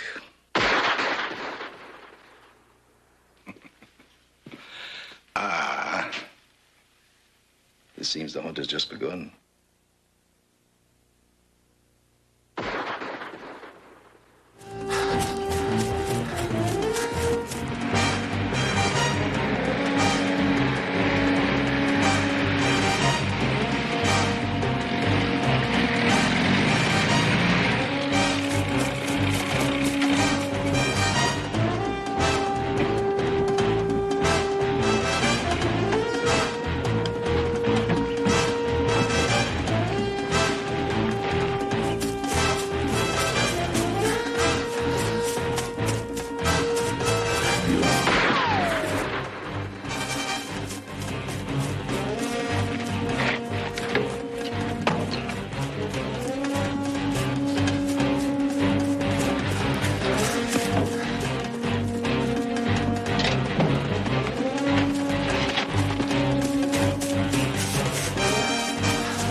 You're making it too easy for me, Houston.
Touche, Mr. Houston.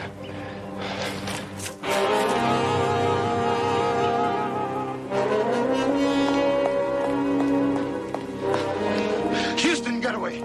We have to leave. What about the others in the cellar? I'm afraid there's no sporting chance for them. You better pack.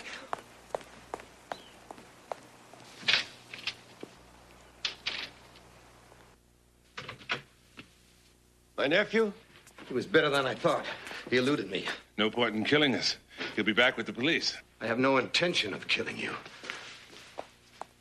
At least not yet.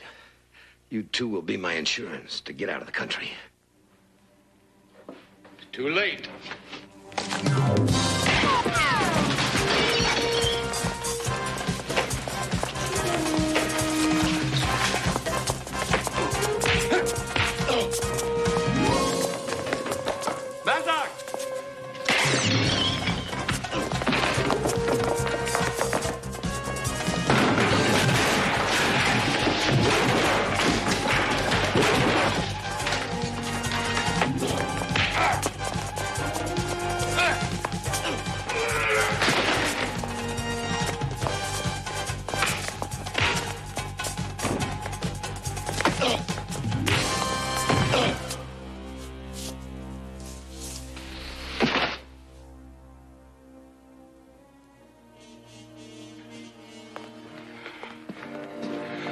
You all right?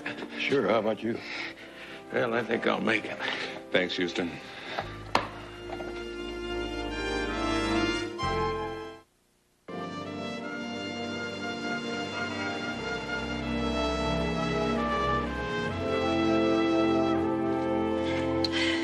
Are you sure it's gonna be okay? Relax. Houston won't mind. The man is always saying to me, Murray, what's mine is yours. Oh, that's awfully big of him. Hey, he's a big-hearted guy. Okay. You get the towels. I'll test the water.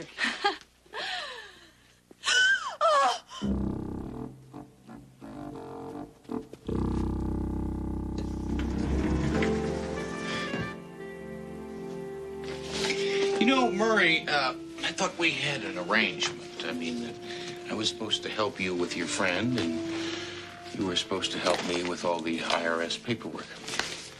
Yeah, I know, but can't I wait a couple of hours? Please, big guy, have a heart. Oh, I do. I do. Remember, I'm a big-hearted guy. So I figured while you're taking care of the paperwork, I'll entertain your friend.